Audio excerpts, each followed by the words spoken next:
to 30 members, 30 attendees, and that's a good start. I see our major participants are here so far. I see Dan and here, and we also have Bob Palmer and Paul Clarke are here.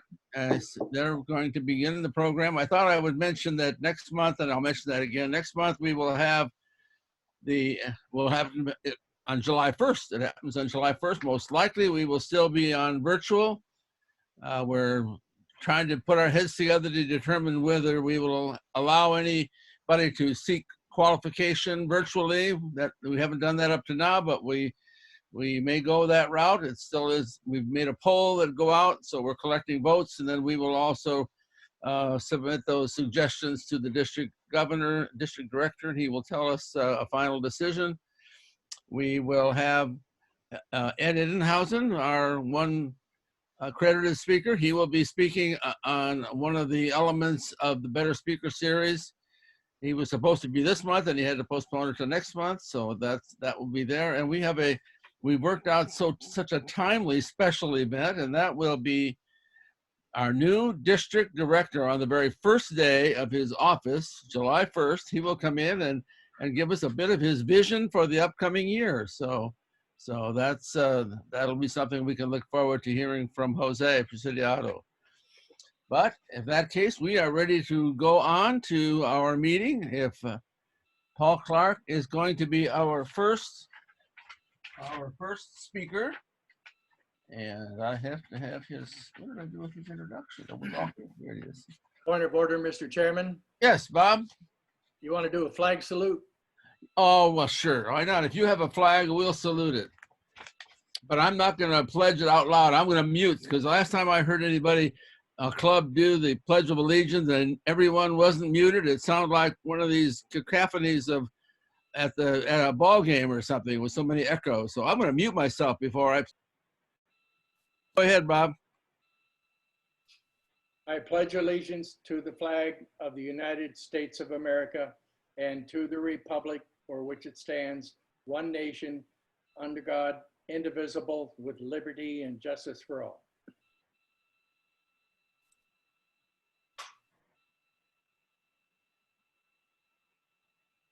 I'm ashamed of myself, and I'm proud of you.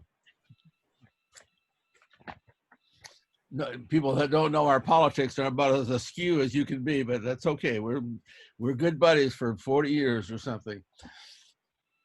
Okay, Bob, you're going to be going second, right? Paul's going to go first, and you're going to go second on this historical venture of ours. I think I'll be the first hysterical one. You're going to be the, okay. If I know Paul Clarke, and I've known him forever, and if I know Bob Palmer, and I've known him even forever, the hysterical one is going to be Bob. So look forward to some entertainment from our very first speaker, a longtime member of Toastmasters. Has been 40, how many years? 43? Oh no, 35. I think Paul's first.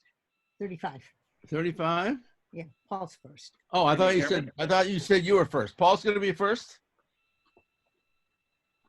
Which do you want, Bob? I was expecting to be first. Oh, Bob? Bob is going to be first. That's what I thought you said.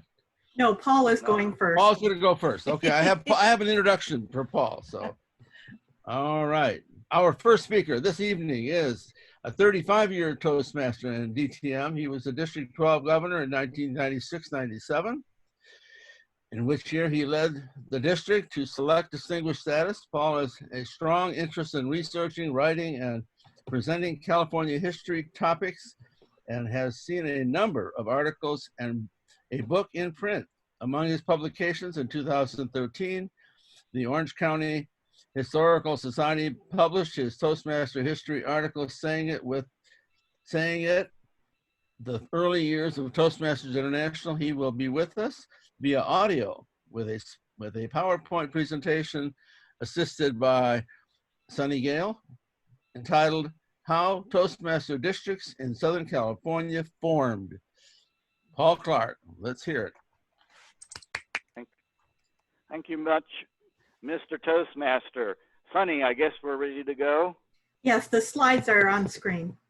Okay, thank you very much. we're celebrating the 30th anniversary of District 12. It's hard to imagine. I was around in 1989, as was Bob, and it's 30 years that District 12 has been in existence. I am going to give you a history lesson about where all the districts kind of got started, including District 12, but why and where, particularly here in Southern California. So to move on, the next slide, please. Part of the process of districts is, while they're important in the world of Toastmasters, among the 16,800 clubs, which I hope still largely exist, the organization has been almost now 100 years old. But one of the key components of supporting the most important thing in Toastmasters, that is, the individual members and the individual clubs, are the districts themselves. Next slide, please.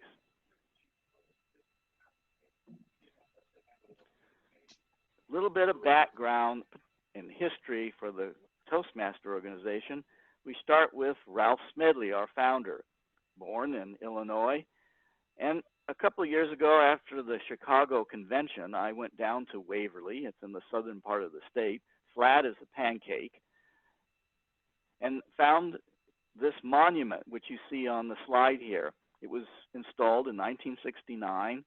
It's a little bit worse for wear, but as appropriately as you can see, in the shape of a lectern located in the city park. And I imagine a lot of the kids have a good time with it nonetheless. Next slide, please. What really got Toastmasters going was when Smedley graduated from college and became part of the YMCA staff in Bloomington, Illinois. The YMCA was a formative and long-lasting influence in his career. But it was in Bloomington that he came up with the Toastmaster idea. In 1905, the first, and it was identified clearly as a Toastmasters club.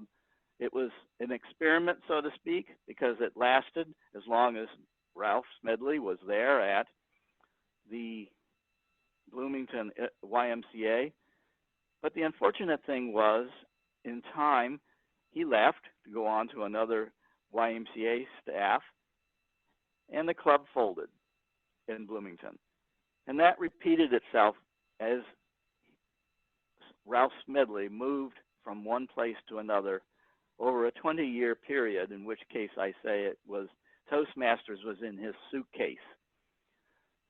But finally, in 1922, he came to Santa Ana, California, to supervise the construction of a YMCA building for the city. Next slide. This was completed in 1924. The building still stands in downtown Santa Ana near the county courthouse.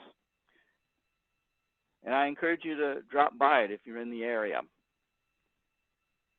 You can't go in it, by the way, but it's a good place for a photo op on the outside.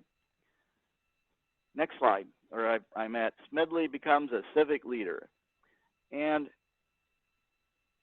obviously he drew attention to himself. He became a permanent leader, supervisor of the new YMCA organization in Santa Ana. He stayed there professionally for about 20 years. And to show he was well regarded in the community, having built the Y. And this cartoon depicts that. One of the interesting things in the middle, he used to write poetry. I don't know, has anyone ever seen Ralph Smedley's poetry? Next slide, please. Naturally enough, he, like he'd been in the past, formed a club in Santa Ana. And this was in October 1924.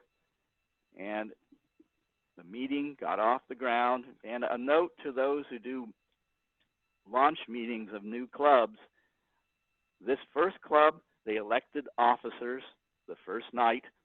I recommend that something like that be done at every launch meeting of new club, and following Ralph Smedley's example here. But that club is important, which I'll get into later. Next slide. The number of clubs began to grow from Santa Ana to Anaheim to Ontario to Los Angeles. And I think Ralph Smedley felt that he was running ragged over time. He needed to have some help. So he asked for a permanent federated organization to be formed. And that was another way of saying Toastmasters International, our parent organization worldwide, was first created by a resolution of the 6 clubs in existence in 1927. Legal efforts to complete that, including the Articles of Incorporation, followed. Clubs expanded. And you'll note on this slide, Toastmaster magazine first appeared in 1933. The first issue is shown there. Next slide. Well, as you know, clubs began to develop, and it began to become a bit tiresome since it was largely a volunteer organization, or entirely a volunteer organization, I should say. Back in those days, they needed support. They needed infrastructure to keep things going, to support the individual members in the clubs. So in 1935, TI board created the first districts. 2 were created, and one that is important to us this evening was the Southern California District Number 1. In later years, others were created, as you can see. Next slide, please. By the early 1940s, much the same issue occurred in District Number 1, like too many clubs. We need to divide. We need to get more help going on here. And they needed to create 2 new districts. But a big argument arose. I mean, who would get to keep the name Number 1? Everyone wants to be Number 1. Isn't that true? Well, the argument was settled by creating one of the 2 new districts, giving it the name the Founders District. And it is the only district in the world that has a name. And the reason it's a Founders District is, of course, within that district, which is today as Southern Orange County, the organization was first founded. Club Number 1, which still exists, is among the clubs in the Founders District. District Number 1 went to the other district, reorganized District Number 1. It's amazing all this happened during World War II. Next slide. This gives you a good idea of the scope of that original District Number 1. The red boundary on this map is what the District Number 1 was. It covered San Luis Obispo County and then all the way down to San Diego. And today there's either all or portion of 7 districts within the original District Number 1 boundary. You'll see District 12 circled in yellow. But you know, that wasn't the original location, so to speak. There was an earlier District 12.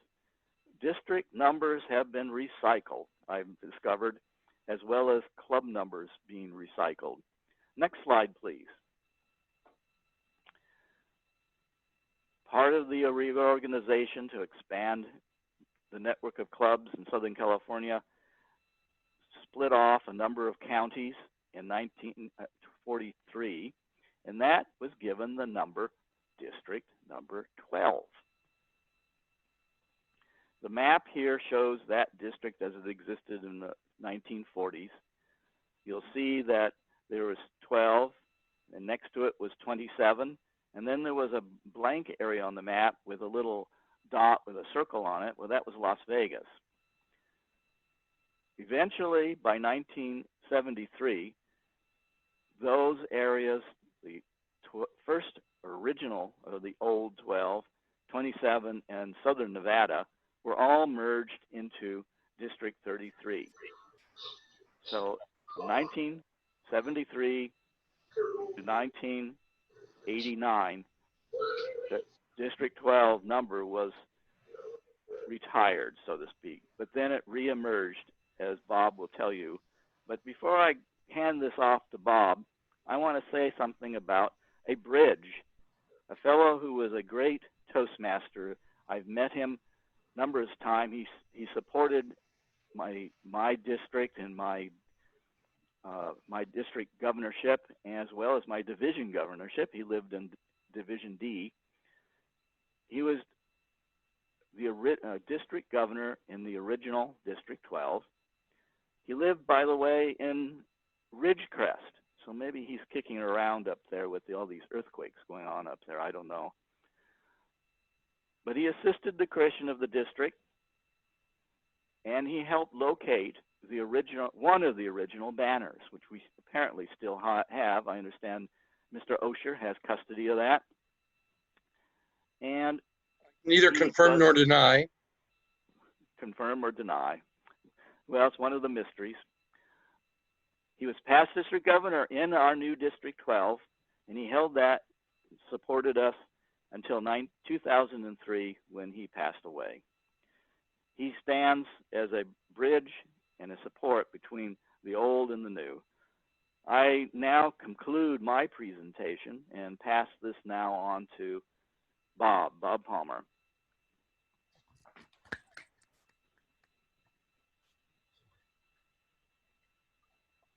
Well, I have to say a few words about my old friend Bob. We've been in clubs together for that.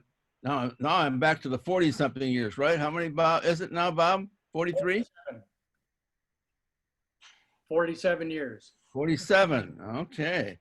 Yes, you are right up there with the really old guard. You've been around a long time, an extreme expert in the field of tall tales and humor, and has added so much to the district and District 12, held about all the offices there are, and so he's been a very responsible member of our Toastmaster organization. He will tell us some of the history and probably drop some names of people that have been around a long time too. So Bob, take it away.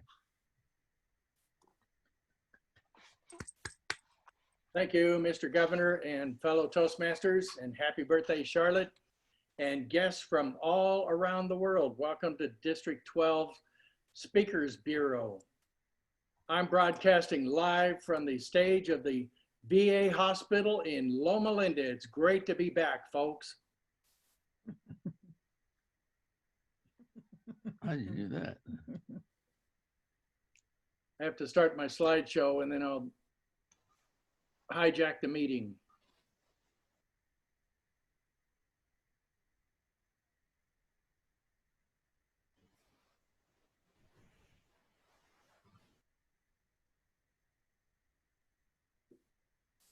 Oh, there you go.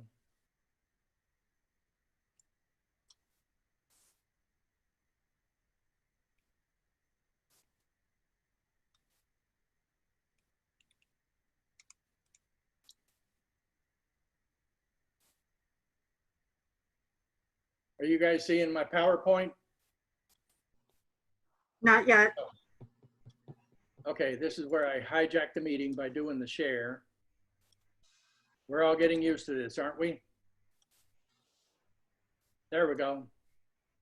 Now we. There it is. Okay, it looks like I'm in business.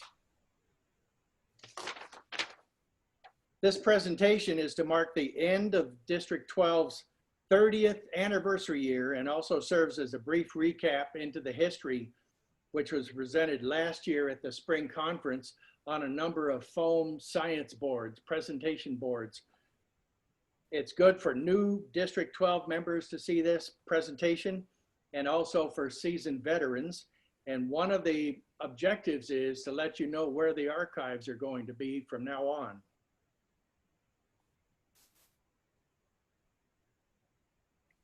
We celebrated our 30th anniversary of breaking away from Founders District July 1st, 1989. And what was this I heard from Paul Clarke, that there was a previous District 12 somewhere? Another place, another time? Yes, it was January 1923. I'm going to go into the details of how they started District 12. You know, all the clubs started with club number 1, which is still going strong, got all the way up to almost into the 10,000s. Well, districts started with number 1, and now we got 162 districts worldwide. But District 12 was only the 12th district ever created. Now, think of Ventura, Santa Barbara, San Luis Obispo, and Kern counties. District 12 in Central California? Really? Sit back in your Zoom chair and sip your iced coffee or iced tea. You're about to hear the untold story of the first District 12. The map that I prepared shows District 12 clubs in 1943. They are in red, and they were under the umbrella of District 1, way down in Los Angeles. And on your Zoom toolbar down at the bottom, you have reactions.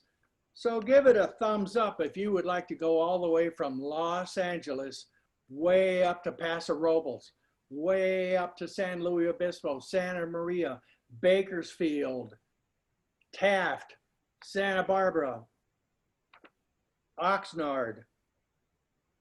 They had to go up there, district officials, for demo meetings, new club charters, speech contest, officer trainings, and various other things.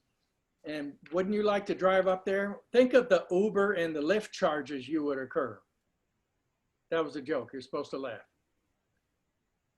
No, I wouldn't want to do that. Neither did they. So they said, you know what? This is untenable. With only 8 clubs that far away from District 1, TI decided to start District 12, and they are very glad they did, because by 1973, they had grown to more than 32 clubs, stretching all the way over to the Nevada border. How would you like to go from District 1 all the way to the Nevada border just for a speech contest? I don't think so. And in 1973, magically, District 12 disappeared. Where did it go? Well, they brought District 33 down from Washington State, down to where all these clubs are in Central California, and they built up the District 33, and the rest is history. You want proof of it? 1974, district governors. Back then, there were 72 districts in all. 8, 9, 10, 11, 13, 14, 15. Wait a minute, did somebody forget to count? No, that's when District 12 disappeared, when they started District 32. So in 1933, District 12 disappeared, and rightfully so. Fast forward to the pre-1989 Founders District. I think we're going to have the same kind of travel problems that they had back in 1943 with the 8 clubs in Central California. This Founders District would go from Santa Ana and lower Los Angeles County way over to Paul Clarke's Indio Club on the east. Would you like to do that? I don't think so. The clubs in San Dimas and Laverne to the west. The Hemet and Temecula clubs to the south, and the Victorville, Apple Valley, Barstow clubs way up north. Was that a manageable area? I don't think so. So Founders District and Toastmasters International got together, and what did they do?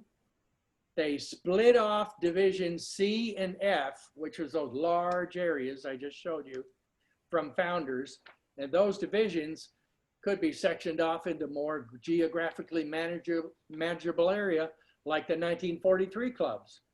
What should we call the new district? Well, District 12 had been dormant since 1973. Why don't we go ahead and call it District 12? Is everybody in favor of that? Put up your thumbs up on the participant screen. We had a logo down through the years created by a friend of Chuck Wex, who worked at General Dynamics. That's our logo. We had it on speech contest programs and the district newsletter and all sorts of other things. For the district 30th anniversary, I created all the clubs. I found all the clubs that came over from Founders District. There were 34 of them at the time in 1989. And then I categorized them into the oldest clubs. You see the three in the 1930s? My club, Club 130, chartered in 1938. That's one of them. Then you go down to all the seven clubs in 1954, including the Riverside Breakfast Club that's been around for 60 years. They had their anniversary last year. How about the 1970s? These are the clubs that were chartered way back when, and they came over from Founders to start District 12. Now, Dawn Busters has their 50th anniversary this year, and they were the last club in District 12 to be chartered prior to TI's letting women in. 1973, they had a bylaws change at the International Convention in Texas, and they voted to let women in. Can you imagine that? How about the 1980s? In the 1980s, we have all these clubs, and Master Motivators over in Claremont, 1989, they chartered in Founders. They were the last club chartered in Founders to come over when we started District 12. They were in either Division C or Division F when C and F broke off from Founders to create District 12. The full story of this District 12's 30th anniversary is in a shoebox on a closet shelf on some historian's bedroom closet. Do you believe that? No. Is that where the history should be? No. Everyone can access the history of District 12 by going to this fabulous blog that I started. It's a free Google blog, d12history.blogspot.com, which features all the up to 2019 district listings of the past Toastmasters of the year. Wouldn't you think that would be important? Past district governors, all the way from 1989 to the present. Past area and division governors. Woohoo! And it also has a story of how our brand new District 12 co-hosted with Founders the 1989 Toastmasters International Convention at Palm Desert Marriott. It was fabulous. Toastmasters, where what are made? Leaders. We jumped right into it. As soon as we were chartered, July 1st, 1989, we co-hosted the International Convention right in our own backyard, Palm Desert, co-hosted with Founders. We did an excellent, excellent job. Now, as we go into 2021, I'd like to give the Speakers Bureau and Toastmasters of District 12 a little bit of homework. Why? Because I'm a former teacher. I have to give you some homework. Let's get started compiling a list of longest serving active Toastmasters in District 12. Has anyone been active since the 1950s? Club 1348 used to have a member named Bob Lahan that joined Toastmasters when I was 1 year old. I'm fixing to turn 70 this month. Karen, when did Uncle Clarke join? Yeah. How about the 1960s? And then, of course, how about the 70s? Or 80. And we let women in back in 1974. Let's get a big list of those longest serving members too. Go ahead and get a hold of me. You know how to get a hold of me in the district website, or Tom has my email address. And I'm also in the directory. So we have a long and distinguished history of District 12. Let's keep it going into 20 and 21 and do the best job we can and keep up with our history. Mr. Toastmaster. Wow, Bob. Oh, God. That's good. That was Thank you, 9 Bob. minutes and 35 Bob, aren't you going to show the aforementioned banner? No, I didn't put that on the PowerPoint. I'm so disappointed. Well, I figured out the numbers. If I think that right, Bob, did you refuse to join Toastmasters until they let women in? Yeah, sure. It's pretty close anyway. Yeah. Or else you didn't figure it'd be any fun. That's why you didn't join. I'm not sure what the reason was. Good job, Bob. Thank you 73 when I was 5. Thank you, Paul, too, for both of you for your devotion to history and the past. I have a cute little story about District 12. Greg Scott, who was our district governor and international director from here, moved way up north beyond San Francisco, and I don't think he's been here south of San Francisco for 20 years, but he joined a club up there, and he was there for a while, and someone told him that there was a new member of his club or a nearby club who was a past district governor of District 12, and he was trying to figure out who in the world it was. Turned out the person was a past district governor of District 12, but it wasn't us. It was one of the other District 12s before it became us. So that was that was a new experience for him. So it was kind of fun. Okay, we are ready to go on. We have a lot of applause and appreciation, I know, for both of your efforts. And now we'll get on to one of the things we've been trying to do is to have our qualified speakers, our speakers to our expert, give a little presentation and help us, the rest of us, with our speaking skills. And so each month we've been trying to do a better speaker series, and I lied to her. I thought this was a better speaker series. Somehow in the back of my mind, vocal variety was, and it wasn't. And so she's going to create a better speaker series on her own, one of a kind, and give us a little bit. She's going, our brand newest QS. And I don't know, do you have your pin? We mailed her pin. I don't know if she has gotten her new QS pin yet, but maybe today's her first chance to wear it, but we'll make a formal presentation at a meeting. But anyway, our speaker is Kimberle Smith Austin, our newest qualified speaker. And her introduction, I'll read from the flyer. Anyway, psychologists have determined that we are 5 times more likely to be influenced by voice than by the spoken word. Vocal variety refers to a variety of varying your voice quality through tone, pitch, pace, and volume. It's the opposite of a monotone voice. Effective communication skills can be greatly enhanced when vocal variety techniques are employed. If you want to keep the audience interested and engaged, you don't want to miss this workshop. And let's hear it for you, Kimberle Smith Austin, our newest qualified speaker. Hello, everyone. How are you? I know we're all on mute. Thumbs up if you're having an awesome day. Great job. Listen, I am so excited to come to you today and talk about an area that I'm very passionate about, vocal variety.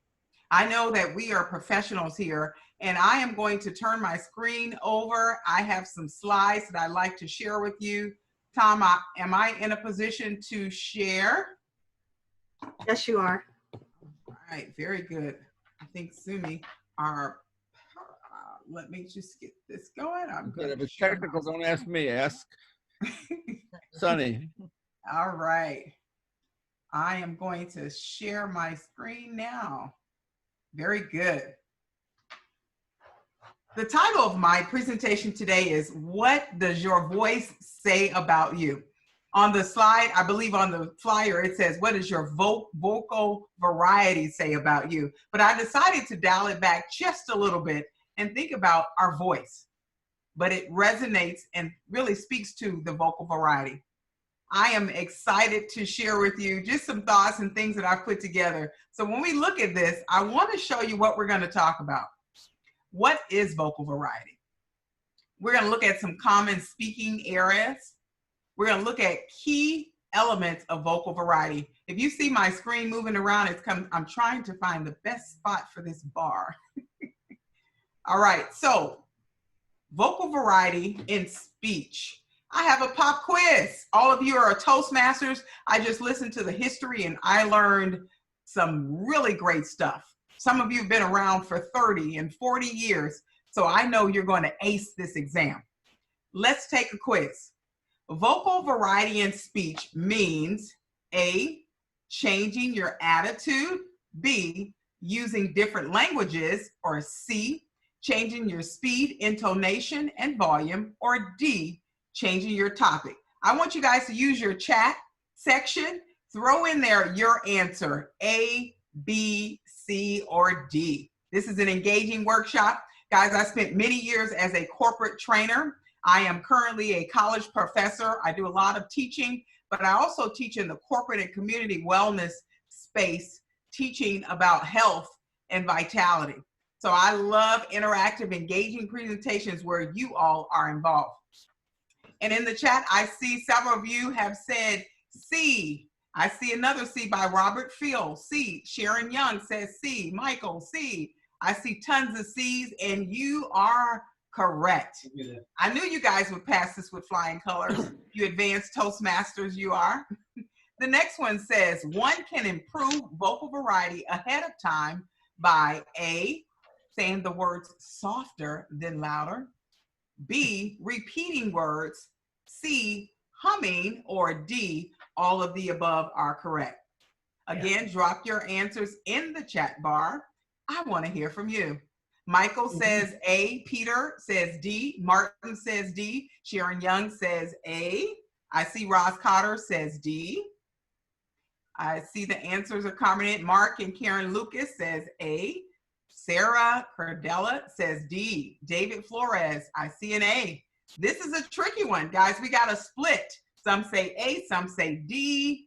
And honestly, the answer is D. It's a variety of things. We can change our vocal variety by doing a multitude of things. So I'm really excited to go into this presentation with you and share. Mae West said back in the day, it's not what you say, it's how you say it. How many of you have heard that expression? Give me a hands up. Raise your hand. Yes, we know that. So it's not always what we say, it's how we say it. And I'm going to talk about that as we go through some of the slides here. So let me show you a picture. The top picture here, college student sitting in a classroom, dead sleeping. And then there's a corporate environment where individuals are in a meeting and yet there are some sleeping. That was me in my early 20s, as well as me during my college years. I sat in that classroom as my professors in marketing class or finance class. I was a business major, so I sat in those large classrooms or study halls, and I always found myself sleeping. And then when I got to corporate America in the early 20s, I found myself sleeping once again. Now, it was not intentional. I had full intentions to be engaged and interactive, but yet the speaker did not keep me there. And when I think about that, I made a commitment to myself over almost 30 years ago that when I was given the opportunity, that I wouldn't put people to sleep. And you know, I'll tell you, it's been an interesting journey because there are times when people are just plain tired and I can't keep them awake. But when we think about vocal variety, let's take a look at what that means. Now, the human voice is capable of producing a broad range of intensity, from a faint whisper to an ear-splitting scream, but most only use a small part of their range. So when you think about the capabilities that reside within inside of us, I want to look at those things. And let's talk about how you can use your voice to make an impact and meaning in your presentations. I want to show you a few pictures here. We have a cheerleader, a singer, someone in the military, a teacher, professor, a martial artist, and a mom. What do they have in common? Throw it in the chat if you know. I'll tell you. Those have all been my roles in my life thus far. I've been a cheerleader, a chorus. I've been a part of the military, a professor, a martial artist, and then I am a mom. And at each and every season in my life, I utilized vocal variety. Some was by choice and some was by force. You know, when your kid is just out of control and you need to scream their name, Christian, get downstairs. Those things were directly how I use my voice. When I sat in the stand at the choir, I had to use my voice in a different way, alto. And I had to do high range, low range, my pitch, my volume, my projection. All of those things were critical in my performance. And so when you think about it, I want to ask the question, what is vocal variety? Well, what I did, I went to Toastmasters and I want to look at what their definition was. And it says the way you use your voice to add meaning and create interest to your message. Your voice, meaning and message, meaning and interest. Those are two key points. So when you're speaking to a group of individuals, whether it's on the telephone or like we are right now in a Zoom environment, how do you use your voice so you keep people engaged, so you keep people interested? Now, really quickly, by show of hands, how many of you are engaged right now? Show me your hands. All right, very good. So it looks like I might be doing a good job with my vocal variety. Now, as we look at this, I want to explore a concept. Here's some of the common errors that happen when it comes to speaking. Number one, speaking too quickly. Now, I'll tell you, I'm guilty of that. I'm a very passionate person, and as a result, I get excited, and I started quickly speaking fast, really fast, and what happens is people can no longer keep up with me nor understand what I'm saying. Is there value there? No. We're going to lose a part or a portion of our audience. Number two, speaking too loudly. I know that I need for you to hear me where I am, and as a result, I'm going to speak really loudly so that you can hear me. I'll give you a classic example.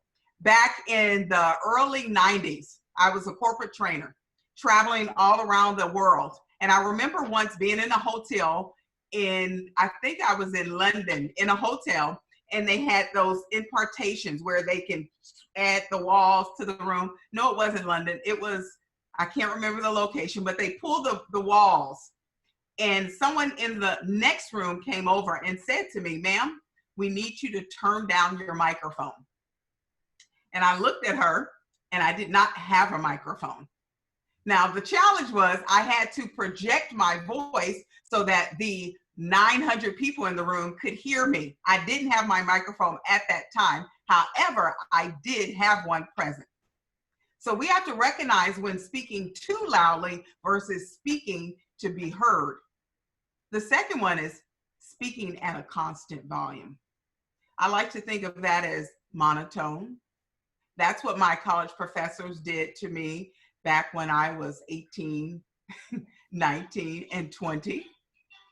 That right there has an impact as well. But then what about the folks that speak well and then at the very end, something happens and you can't hear what they said because their voice dropped at the end. So these are things that are very common when it comes to speaking. And I want you to keep them in mind and really give yourself a self-evaluation and ask yourself, do I do any of these things? Or am I doing all of them? And if so, here's an opportunity to make an adjustment. So let's talk about volume. What is it? It's the high or how low your voice is. When you look at this picture here, you can see that volume ranges. There's the shout, something very, very loud where it will take an audience and turn heads in moments. Then there's also loud. just naturally loud. But then there's a normal loudness we want to look at, soft and very soft. When we're speaking, we have to be considerate of our space, of the audience that we're engaging in, and the purpose of our message. Is it a loud message? Do we need to be soft? Are there things in our speech that requires us to change our volume at different times to get a different reaction from the audience? What message are we trying to convey? So when you think about your volume, I really want you to think about how that's reflected. Where you are you too high, too low, or just right? That will make or break your presentation. Now, what about your pitch? Now, I know a lot of people have heard the term, but what is it really? Here it says how quickly or slowly you speak. Now, that's interesting because when you think about the pitch, and let me correct that, that should be pace. Somehow that was on the wrong slide. That is actually pace, not pitch. Pace is how quickly or how slowly you speak. Forgive my error here. I must have duplicated a slide. So when we think about the pace, am I too slow? Now, if you're speaking too slowly, how will it impact your audience? Will you keep them engaged? Will you keep them into your message, or will you lose them? And like the other side, if you're too quickly, if you're talking too fast and they can't understand what you're saying, are they going to pay attention, or are they just going to tune out? See, we have to think about these things when we come before an audience. We want them to get the best experience possible. So we have to look at those things. The next one is pace. See, I got it on the right slide. I messed up pitch. Forgive me, y'all. And pace, again, going back to that other one. But when we think about pitch, it's talking about the highs and lows. I'm going to skip because I know I have it on the next slide. What about the pause? What is it? How effective is the pause? Number one, it's that moment of silence. When you have an opportunity to make an impact, sometimes we just have to pause for a second. If you're telling a story and there's a moment, a defining moment, a moment of truth, a moment that has a huge boom, maybe you stop. Take a look at your audience. Engage them for a moment, eye to eye, and let that pause work to your advantage. And then there's projection. And I love this one because this speaks to the strength of speaking where the voice is loud and clear. Now, one of the things that you saw in my example before is I've sat in roles where voice projection was really important. When I was a cheerleader, it was really important that my voice was able to project throughout that football field when I was cheering. Or maybe as a choir singer, I wanted to get into the audience at that church so they can hear the voice, the words that were coming out. And then, of course, it just depends on where you are and the audience in which you're speaking. Your projection is really critical. And I'll tell you, it will have an impact on how your audience receives you and how they perceive your message. Now, what about the intonation? What is that? The rise and fall of the voice. And I think this picture does a really great example. Our tone. And I think of the quote that Mae West said, it's not about what you say, it's about how you say it.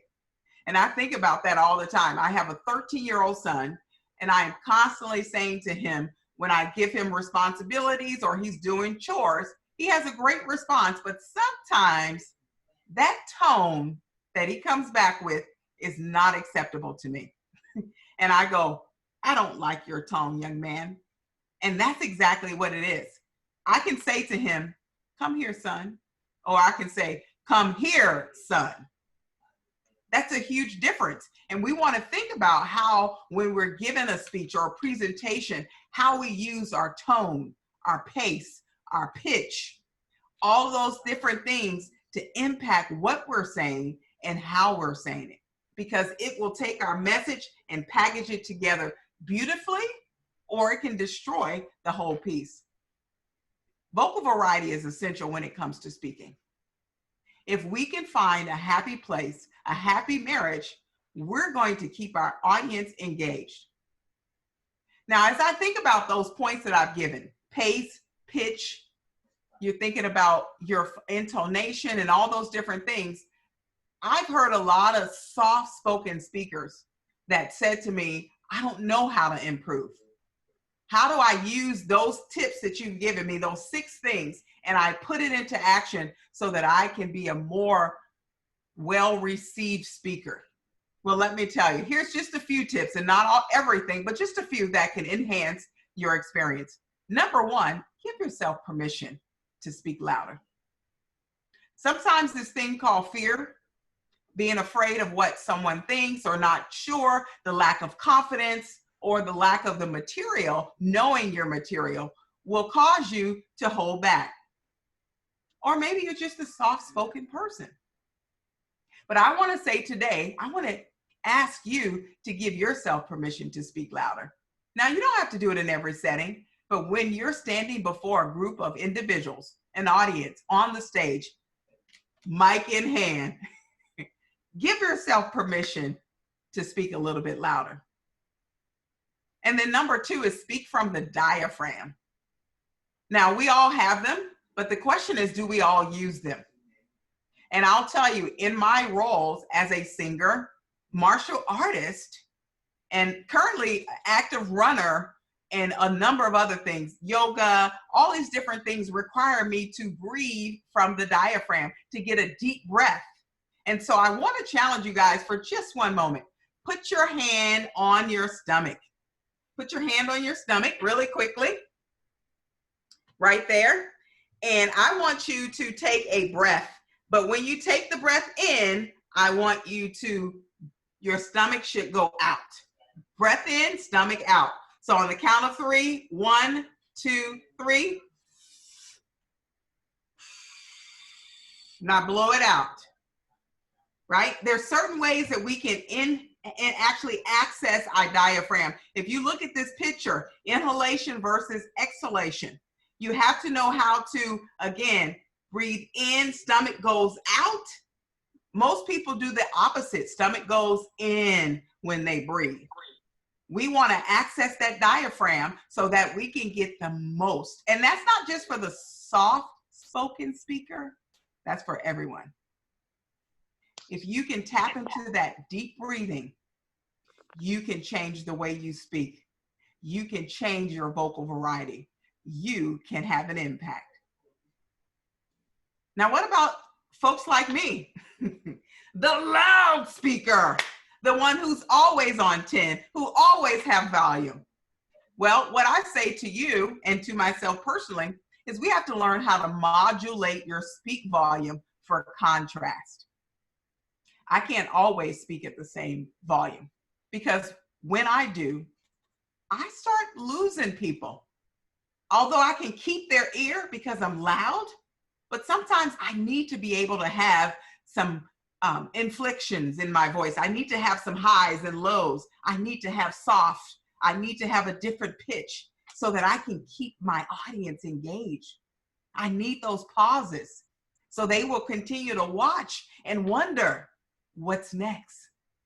But if I'm constantly speaking at the same pace, the same tone all the time, they will not appreciate the volume. They will not necessarily appreciate what I have to bring to the table.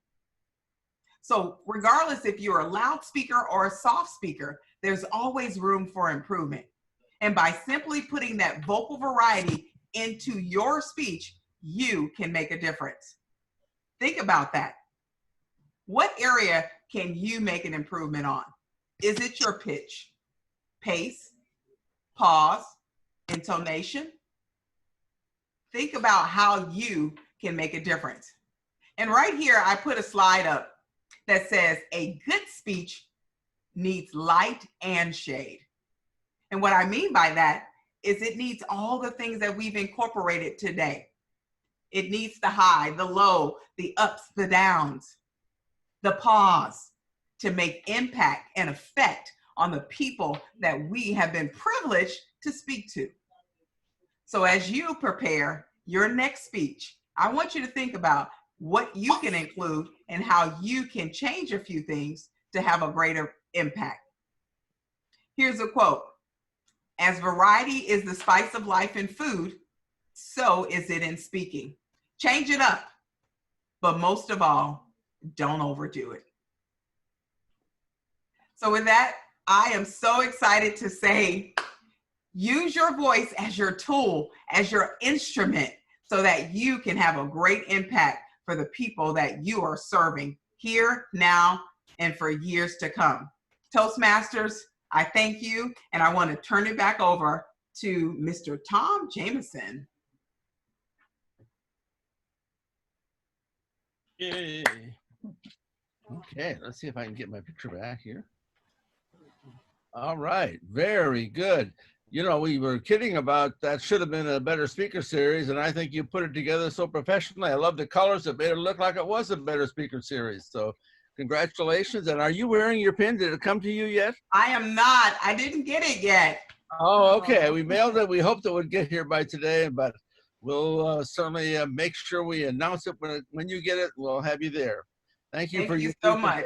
And stepping in quickly. You had to step in with very short notice to be able to come in and step in and hold this position. So thank you again so much for that.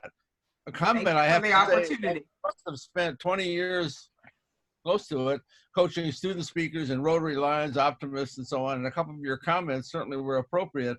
We brought together a number of Toastmasters to work with those students to compete. And I still can say it's true that in no case ever did any of the students ever speak too quickly or too loud. That never happened. When they started out, they were always just rushing through it and running all their words together and mumbling it so nobody could hear it. You had to work on both those things, volume and of course pausing and slowing down. So those hints would have been very good for them in their competition. So thank you again. Okay, we have a few, we'll try to mention it later too. We have a few people that we haven't seen for a while. We have our QS, I want to mention her so I don't forget to mention her, our only medical doctor QS coming all the way from Hawaii. She lives in Hawaii, but she joined us tonight. Diane, would you wave at us or something if you're on camera so we know that you're here? I want to thank you for that. I know we'll hopefully have a chance for our district governor from District 100 to say a few words. Our own district incoming director will say a few words, but now we're going on to a special person. We went to a meeting today with Dan in Great Britain, and it was so much fun. And if you haven't visited other clubs and other countries' clubs, he had two people from Moscow, and they had somebody from New Zealand, and so many good speakers and so many thoughts and ideas to share. So it's a wonderful experience. But let me give you Dan. Dan has spoken in person at Speakers Bureau, and he's come in person to a couple of the clubs that I belong to, and now he's speaking virtually. He is and let me read his introduction.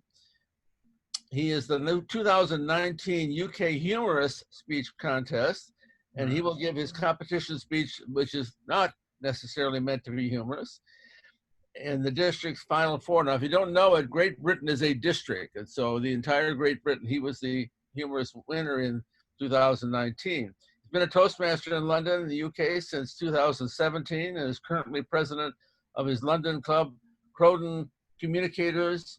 Away from Toastmasters, Dan is a copywriter and communication consultant that works with some of the best known businesses in the UK to help them produce outgoing communications. Over the past 12 months, Dan has delivered public speaking training sessions in local schools and has run communication training at the UK government's Foreign Office. Since becoming the UK humorous speaking champion last year, Dan has been spending his spare time honing his stand-up comedy skills. His New Year's resolution for 2020 was to travel more, and Dan is disappointed that his resolution was even less successful than last year's eat less pizza resolution. With that, let's give a round District 12 warm welcome to Dan Magill. Thank you. Thank you. Can you hear me? Yes. Good. Good. Thank you. So this isn't a humorous speech. It's a different one, and it's called the butterfly effect.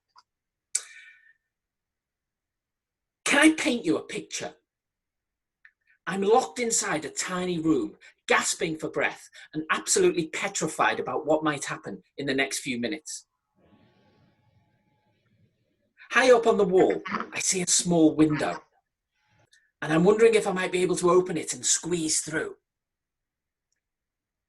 And then I see a spoon on the floor, and I'm thinking maybe somebody's been in the same position as me, and they've tried to dig their way out. Mr. Toastmaster, fellow Toastmasters and guests, I've just described the corner I painted myself into, locked inside the Toastmaster restrooms, moments before I was due to give my first ever speech. But let's not worry about me for now, because to understand how I got into that position, we have to go back to the summer of 1904. It was a blistering hot day in the grounds of a university in Illinois, America, and one man sat alone on a bench, contemplating a very serious matter. Ralph was a quiet man, an introvert, but he'd worked hard on his communication skills, and he'd recently landed himself the role of Director of Education at the YMCA. As the butterflies fluttered all around, Ralph was lost deep in thought. You see, there was one thing he enjoyed doing more than anything else, and that was helping others. He'd noticed that nearly all the young men who came through the doors of the YMCA shared the same problem. They struggled to communicate in public. It didn't matter if they were speaking to a large group, a small audience, or even one-on-one. They found it so difficult to express themselves. Most of the men were nervous and they would shake or stutter when they came up to speak. But even those with more confidence, they couldn't get their message across. And when it came to impromptu speaking, things were even worse. They were all like deers caught in the headlights. No wonder they struggled to strike up conversations with women or succeed in job interviews, Ralph thought. And as he sat there on the bench, Ralph was wondering about what it was that makes a great communicator. In his opinion, all the best speakers shared one quality, and that was connection. When a speaker could connect with their audience, they would transcend their message and form an individual bond with each and every person. Just then, a butterfly flew down and landed on Ralph's hand. It sat there for a few moments, then it fluttered its wings and flew away. And that's when Ralph had the idea. What if? What if he created a public speaking club for young men? What if that club was a place where they could practice their communication skills and he could teach them? What if he called that new club the Toastmasters Club? On the 24th of March, 1905, Ralph's club held its first ever meeting, and it was a roaring success. Ralph revelled in seeing nervous young men quickly metamorphosize into confident, engaging speakers. But as we've heard, it wasn't long until Ralph had to move away for work. And after he'd gone, the club quickly closed down. Ralph tried again in his new town, and again it was initially a big success. But again, eventually he had to move away, and the club closed. Ralph realized that the only limitation to the success of his Toastmaster clubs was himself. When he was around, clubs would flourish and grow. But when he left, they'd quickly wilt and die. If only he could find others that shared the same passion and enthusiasm he had.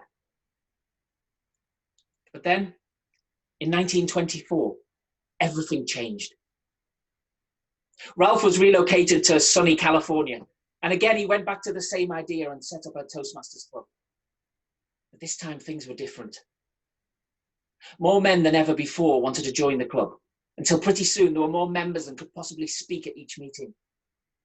Then people in surrounding areas started to ask Ralph if he could set up clubs for them. And pretty soon, he had more on his plate than he could handle.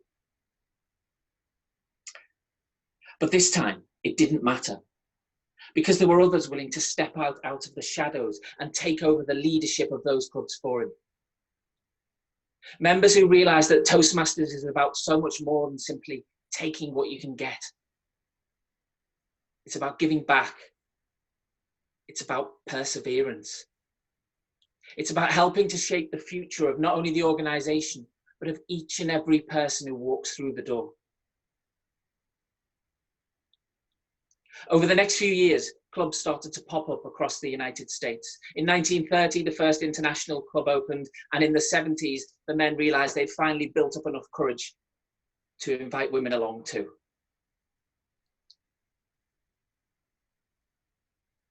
Today, Toastmasters is one of the biggest non-for-profit organizations on the planet. And even as we speak, Toastmasters are leading the way in helping people to connect at a time when we've never been so isolated.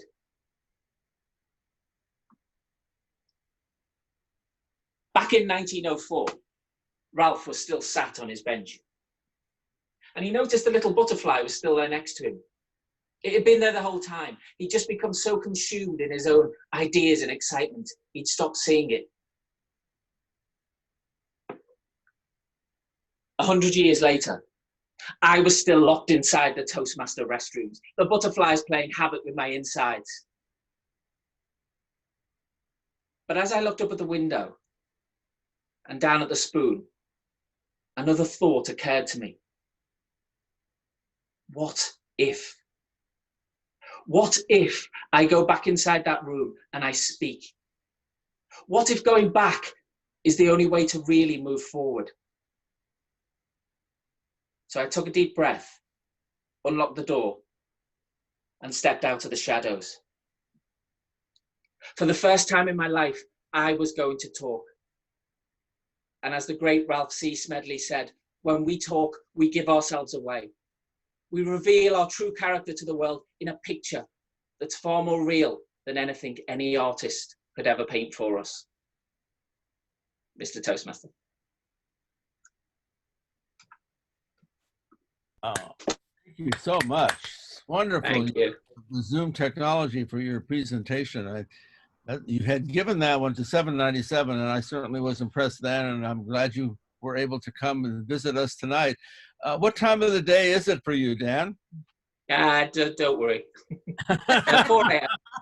4 a.m. See what? Oh. I'm going to have to buy you dinner next time you come in California. I know you come out fairly often, and I visited a number of clubs, and I really appreciate your coming to our Speakers Bureau at 4 a.m. So I don't know how many others have too, but that's pretty special. Thank you so much.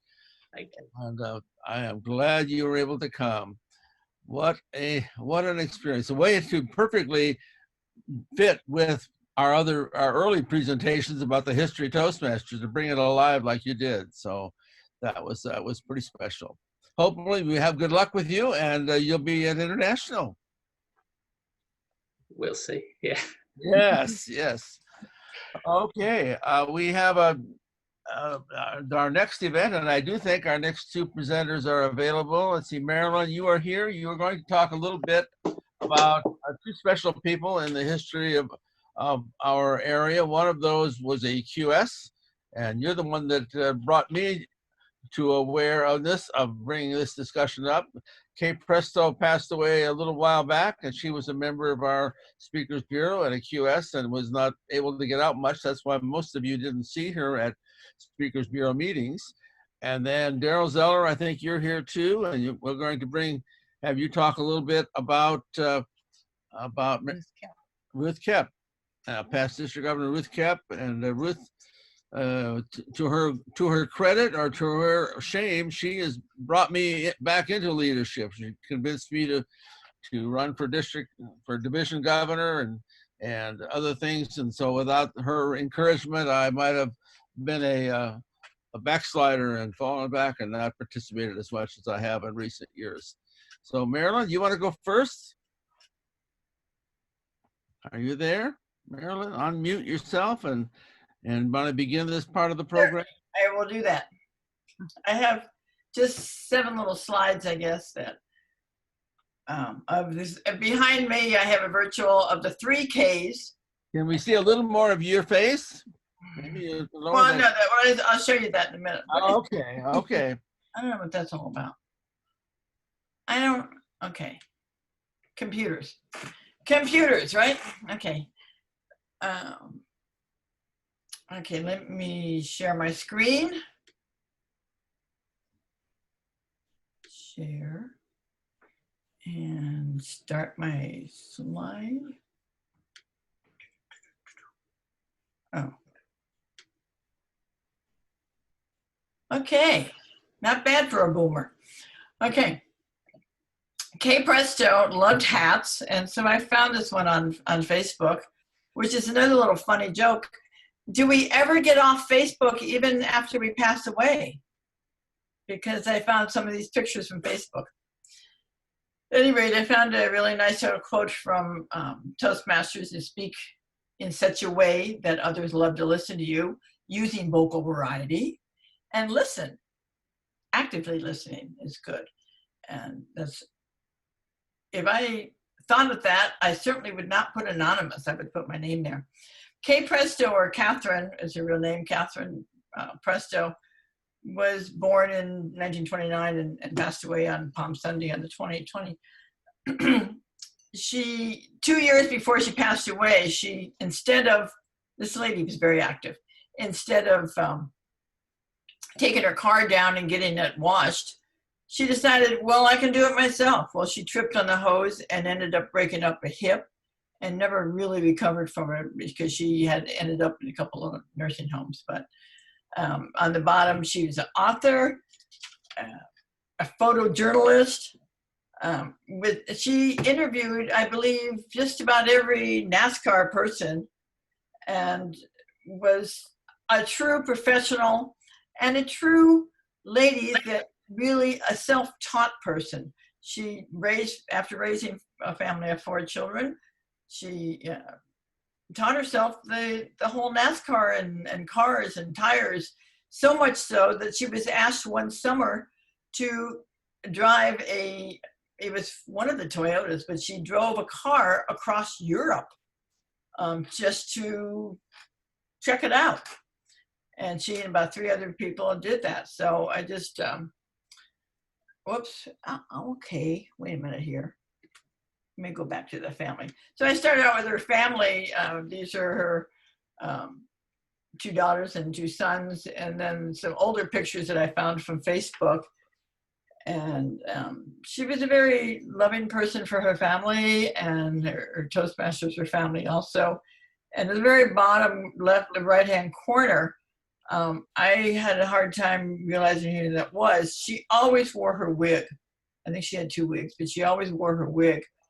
And at the end, it's a very lovely picture with her daughter leaning on her there. And that's why I like that one. But she really did deteriorate a little bit. So we will go on to number 3 on her Toastmaster family. And there's a picture of her getting her DTM for Success for Speakers. And we have a lot of people in there. We have Charlotte's in there. I'm not too sure what year this was. I guess obviously Charlotte was the director then. And we have, of course, Michael Osher and Scott and a lot of other people. And then she did get her QS from Toastmasters. And then the 3 Ks were K Mellon and then K Star. And I'm not too sure who, I think the gentleman did some race car broadcasting with her. But they were always called the 3 Ks. And K Star right now is living with her son in Hemet. And I do have her address that we can get. And K Mellon's in Ontario learning how to get on Zoom for another meeting we'll have soon. And then she was always signing books. She wrote a myriad of books on car racing, and then she finally wrote a child's book on chasing the checkered flag, excuse me. And was signing books, and a serious lady, but loved to have fun also. So it's just some fun Toastmaster things. And then I was able to go down to LA with an awards, and all these people were really well-known people in the car business, and Kay knew them all. They all came up and talked with her. And she's wearing the other one there. The other one, I think, is her grandson. I'm not too sure if that's at Disneyland or where that is, but in a little car there. But she had another business, and it was called, she didn't like the way that some people were talking about senior citizens. And so she made a t-shirt that says, "I'm a sensational senior." And it was really big for the senior citizens, but it also, I don't want to say backfired, but it also promoted. The seniors in high school liked it. So she got some more buyers. So she just had a knack for getting things done. And I think I got a couple other awards there because she was able to go to Indianapolis with that huge award. And I'm not really too sure what race this is, but she was given something in Indianapolis. And then there's a certificate of special congressional recognition. And I looked that up, and I believe it's given to authors for the most part. But she got a lot of awards, and I think she has a lot of awards, and she has tapes. And one time she told me she had some tapes from all her interviews going back 40 years. This lady spoke, she was on CNN, she did sports casting before women were even thinking about doing sports casting. So she learned her trade and did it very well, and fortunately was rewarded sometimes for it.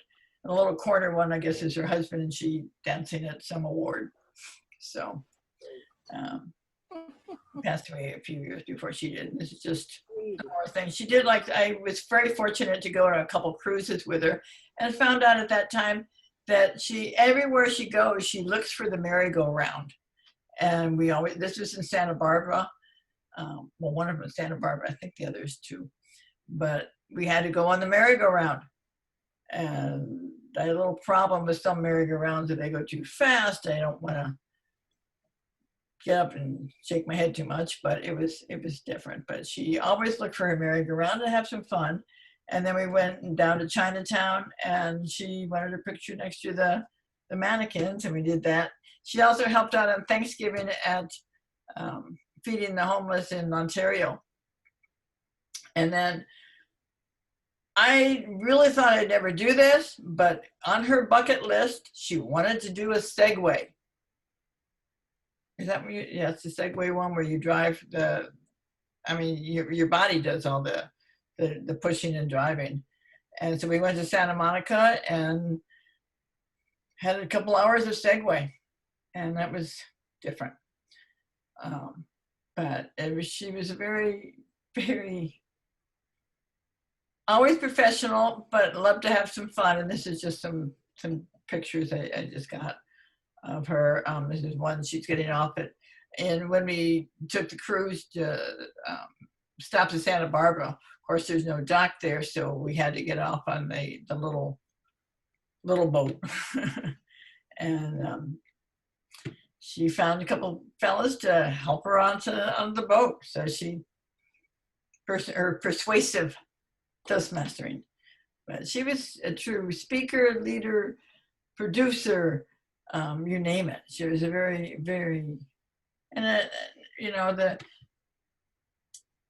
the humbleness, I guess, too. She was a very nice lady. A lot of people would, if they're that into everything, but she's always willing to help people. And I know a couple people in the clubs. There was one in particular, I guess, that he had really shaggy hair and a shaggy beard, and he came over to her house, I don't know, once a week or twice a week, and she coached him. And then he came and gave a speech, and nobody even recognized him. So it was really amazing. She just took him under her wing and helped him. So that's all I have about Kate Presto. I think that's it. Isn't that it? Yeah, that's it. But thank you for listening. She's just a wonderful lady. And I know right now she listened to when the NASCAR came back on. When NASCAR came back on the scene, she was listening from above, and I don't think she's ever going to miss another NASCAR. And she understands them, because a couple of times I decided, well, let me watch this. And I had to call her and say, Kay, why are they doing this? And she right away knew. So thank you for allowing me to share. Thank you, Marilyn. Appreciate that. Wonderful program. Much more skilled at putting these pictures together than I would have been. So great job. I appreciate that. Yes, Kay was quite a person. She would always surprise you. No matter what happened, you would be surprised her, and certainly would not have expected her to be the expert at NASCAR that she was. And she had another field of expertise that I particularly recognized, and that was her expertise to be able to understand how to communicate with the press. So she was very good at communicating with all the local newspapers and making sure information got out. So she certainly did a good job of that. And let's hope that when we leave this mortal ground, there'll be enough. We did enough good things to have half as much as you had to say about her. So thank you again, Marilyn. And thank you for making sure we did this. Appreciate you doing that. All right, Darrell, are you ready to come in and on the scene and bring us a few stories about a very special person who has been a leader in Toastmasters and a definite leader in the special environment clubs? Darrell, are you there? Yes, I am, Tom. Okay, we are ready for you, I think. Okay. Tom decided that he wanted to challenge me because he said he wanted me to say something nice about Ruth Capp. And for those of you who know me, for me to say something nice, well, that might not be exactly what I normally do. However, with Ruth, it definitely is easy to do that. Now, because she was an amazing person. I did not know her until she joined Phonic Fairy Toastmasters Club. That was in about mid-90s, and she, by that time, had been a widow for quite a few years. She worked at the Riverside County Assessor's Office. I also worked at the Riverside County Assessor's Office, but we were in different departments. Therefore, our paths never crossed while we were at work. However, when she joined Phonic Fairy, she came in with both feet. She quickly volunteered to fulfill any job that was given to her. And she also wanted to become an officer and filled all the different officer roles. But she wasn't satisfied with just being in one club. She joined more clubs and became an area governor, division governor, then became a district officer, lieutenant governor marketing, lieutenant governor education and training, and district governor. When she was the district governor, she led the district to being distinguished.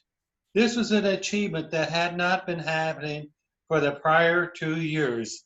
One of those years was my year when we were not distinguished. But when Ruth was the district governor, when we were both district officers, there was a quartet of us. There was Ruth, Becky Palmer, my wife Marianne, and myself, who really worked the Toastmasters program together, and we played together, including going on cruises, especially to Hawaii, where we had some very interesting stories that I don't think I need to share with you at this point in time. However, Ruth was not satisfied with just leading the district. She also went and started working with 2 different MFI, My Family Incorporated clubs, which are recovery centers for substance abuse people. She continued working with these groups, one men's group and one women's group, for over 15 years. And in doing that, and her Toastmasters activities, she has touched in a very positive manner thousands of people's lives. And I know she was very interested in that because she would frequently bring out a letter that she had received from one of the men or one of the women saying how much her efforts had helped them get their lives back together. Now, Ruth kept active in her Toastmasters activities until December of last year when she got sick. And when her family had contacted us and we knew that she was gone, they asked that we did not go ahead and put anything on social media because they did not want to have the social media impact. So please do not post anything on social media about her. But I have received many comments from fellow club members, fellow Toastmasters, and others who literally knew her. And the comments are, she may be gone from this earth, but her legacy will live on in the hearts and minds of the many that she did touch. Now, I gave this tribute to her family because when she passed away, we had COVID-19 and nobody could go to the funeral. It was a very private affair. Fact is, nobody could visit her for the last month or so of her life. So it had to be calling her or sending an email to one of her sons who would pass it on to her because she could not even receive paper in her room. But I did receive from another past district governor from District 5 a little bit of a tribute when I asked for information that could be done. So Cheryl Roush, accredited speaker, distinguished Toastmaster, an absolutely marvelous person, went and wrote this tribute to Ruth, and I will read it to you. This tribute is to a woman who inspired all who knew or just met her. She was a force. Anything she asked of you, you could only say yes and figure out the details later on. I was honored to be asked into the prison and recovery center to speak with the women and present them with copies of the heart books. It may have been memorable for them, but it was a life changer for me to see the results and the depths of Ruth's heart-centered work. Truly amazing. She embraced every person without prejudice or judgment, and with such genuine kindness. When it comes to heart, Ruth was easily 10 times larger than the size of her physical frame. When it comes to faith, Ruth's ability to believe in the goodness of others, that they could do the impossible. So they did. When it comes to hope, Ruth was rock solid, ever focused on the positive outcomes, regardless of the odds. When it comes to love, Ruth's capacity for compassion, practice, and patience and service were demonstrated through her deeds. And she never did it for fame or praise or recognition. She humbly did it for the sake of humanity, for the women, for their families, for the futures. My heart weeps that her time with us has ended. I can hear her saying, in my head, saying, I am not done yet. Which reminds us, her work needs to continue to be championed with the women in recovery. Her service there was her greatest joy and pride, seeing the women rise above their odds. May her legacy of faith, hope, and love prevail in her memory and in her honor. And this was submitted by Cheryl Roush, one of her many loving fans. So ladies and gentlemen, I can only say, Ruth truthfully was an amazing woman who literally put others ahead of herself, and she literally was living for her work with the recovery centers. As her son Mark said to me about a month before she passed on, Ruth lived for Toastmasters, for the group. That kept her mind going. It was just the fact that her body gave out. So, ladies and gentlemen, I think we should all say, thank you, Ruth. You were a marvelous lady. Mr. Toastmaster. Thank you. Thank you so much, Darrell. Very good presentation, good information to bring to us. Most of us probably would say, if we were asked how we would look at our lives when we go, we would hope, most of us would probably echo the words that we would like to leave the world a better place because we were in it. That certainly can be said of Ruth. And I remember seeing her when I visited a couple of the women and the men clubs that she had, but to see those guys that have been out of prison, those big, rough and tough guys that would pay attention and respect what she had to say, so special for her to be able to have the influence on that. And it's kind of appropriate now that I think, with Daniel's speech about that butterfly effect, can anyone imagine the effect that she has had on people on Southern California and all those members of those clubs that went there, and how she has left the world a better place. Connie, do you have anything to add? We were in the club with her for a number of years.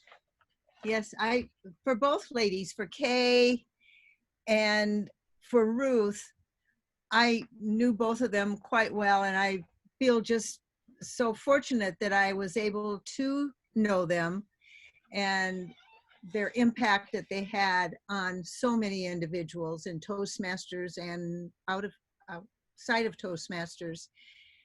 It makes me think that as we look around at one another, how we have these individuals that we're getting to know through this organization. And there are a lot more Kays and Ruths out there for us to be able to know and to be able to appreciate and have these individuals affect our lives and others. Okay, we have a few people I want to make sure we call upon, but I want to brag a little bit about our qualified speakers. I looked at the list of Triple Crown winners, and there are 8 on the list of people that have earned Triple Crowns this year, and that's at least 3 educational awards. Some people went a little bit crazy, like past district governor, past regional advisor Rosalind Carter with 10. Let's hear it for Roz with 10 educationals this year. So, my gosh, I don't know. It's a good thing we can put you on mute once in a while because of all those speeches you must be giving anyway. And so that's pretty special. And we have another person I want to brag about a little bit. We have 2 brand new DTMs in the last week or so among our QSs, but the most recent new DTM, and I think she was a DTM before, past district governor, District 100, Karen Lucas. Are you there to wave at us and take a pat on the back? So congratulations. And I see Marcia's here. Hi, Marcia. Good to see you. Yes, it's nice to be able to see all those smiling faces out there.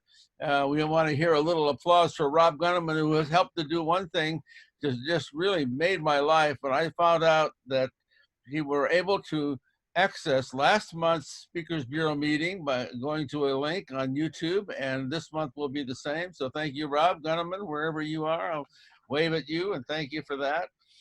Make the official announcement that I've been empowered with. I will return. Me and who's the general that said it? Oh, MacArthur. So I will be your chair again next year, according to Jose, and he let me have an assistant. So I will have an assistant in Sunny Gale. Without Sunny, we wouldn't have Zoom, or we wouldn't have a lot of our technology. So I appreciate that. We will have hopefully a better year next year. Now we're going to hear from our district leader a little bit, so Jose will have something to say, but we have that royalty that Michael Ozier mentioned earlier.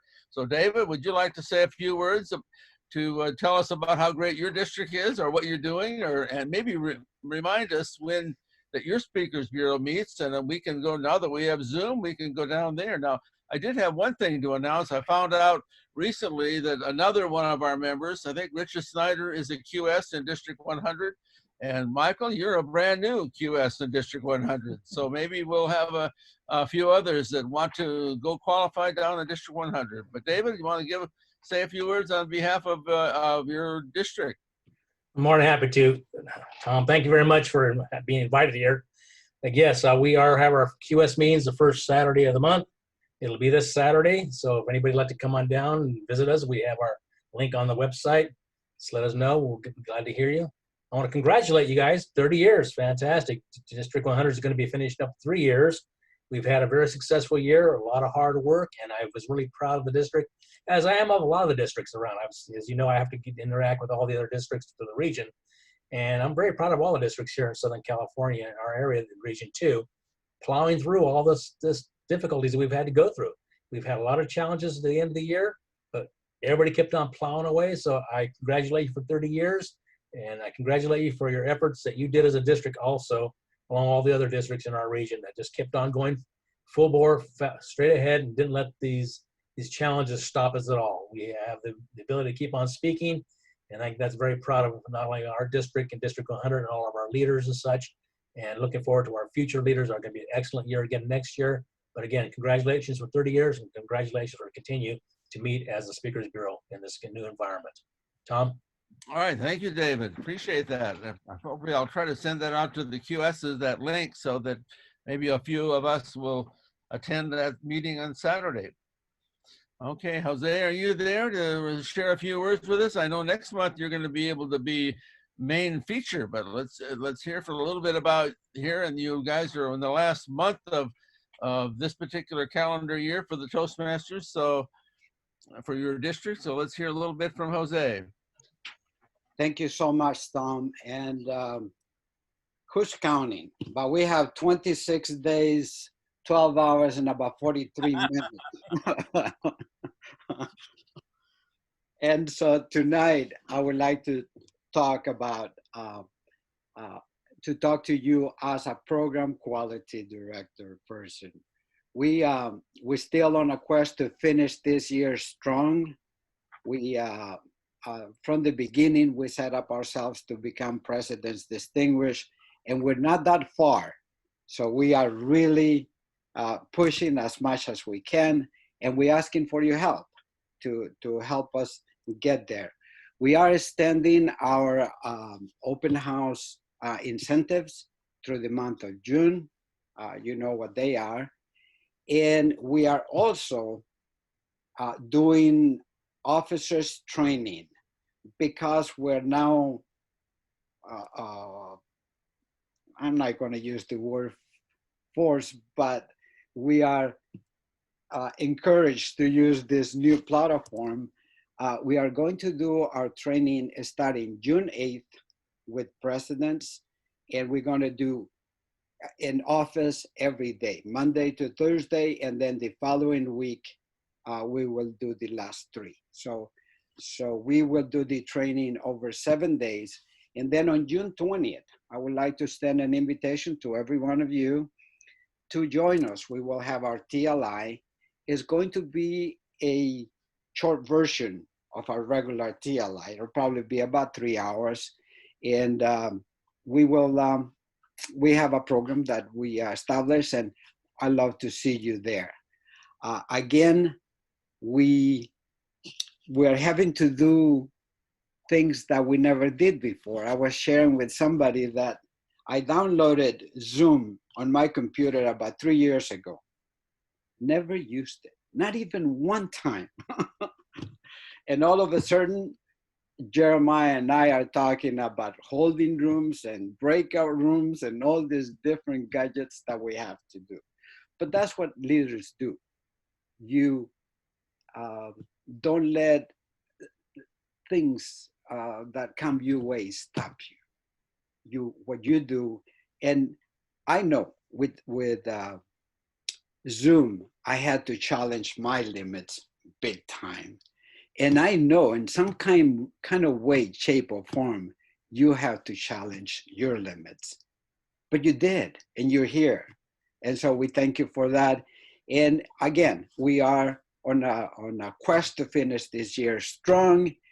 And on a quick note for next year, I'm going to ask you, I'm still looking for area directors, okay? So with that, thank you so much, Tom, and it's right back to you. Thanks. Okay. Well, I hope that we do put the push on to become President's Distinguished and do all those things that you need to do.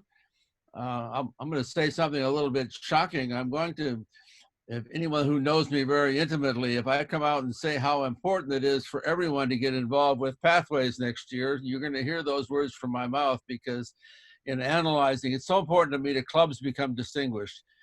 Clubs will not become distinguished if they don't do Pathways goals, at the very least, at least one.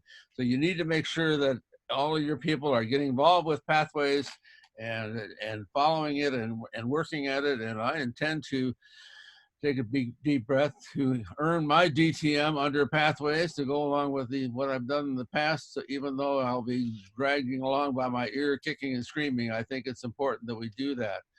I mean, another little thing I have been involved with helping to advise us to get distinguished. One of the things you want to make sure, absolutely, absolutely important, if you are at a club who submits officers annually, make sure your officers are listed and with Toastmasters International, because that's one of those goals. You'll need to be a distinguished club. So make sure you do that.